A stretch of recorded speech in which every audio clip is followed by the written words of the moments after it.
এক রাতে একদল ছোট ছোট রঙিন লণ্ঠন পাহাড়ের ওপরের এক পরিত্যক্ত গ্রামে এসে পৌঁছাল। গ্রামটি ছিল একদম নিস্তব্ধ আর ধূসর। সেখানকার গাছপালা, ঘরবাড়ি, এমনকি বাতাসও যেন প্রাণহীন হয়ে পড়েছিল। পুরো গ্রামটি ঢেকে রেখেছিল এক বিশাল কুয়াশা।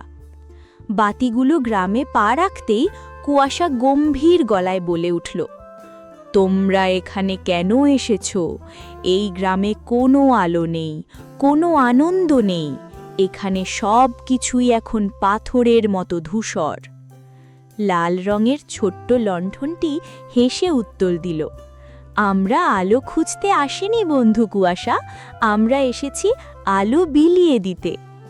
সোনালি লণ্ঠনটি গিয়ে একটি বড় ধূসর গাছের ডালে বসল।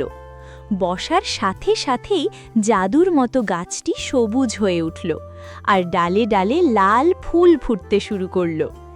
নীল লণ্ঠনটি গিয়ে বসল একটি শুকনো ঝর্ণার ওপর, আর অমনি ঝর্ণাটি স্বচ্ছ নীল জলে কলকল করে বয়ে চলল। সবশেষে তিনটে বাতি একসাথে আকাশে গোল হয়ে ঘুরতে শুরু করল। তাদের শরীর থেকে ছড়িয়ে পড়া রঙিন আলোর প্রতিটি কণা যখন মাটিতে পড়ল, তখন অন্ধকার ঘরগুলোর জানালা জাদুকরি আলোয় জ্বলে উঠল। দেওয়ালগুলো ফিরে পেল তাদের হারানো রং। যে কুয়াশা এতক্ষণ বিষণ্ণ ছিল, সেও এখন খুশিতে ঝলমল করে উঠল।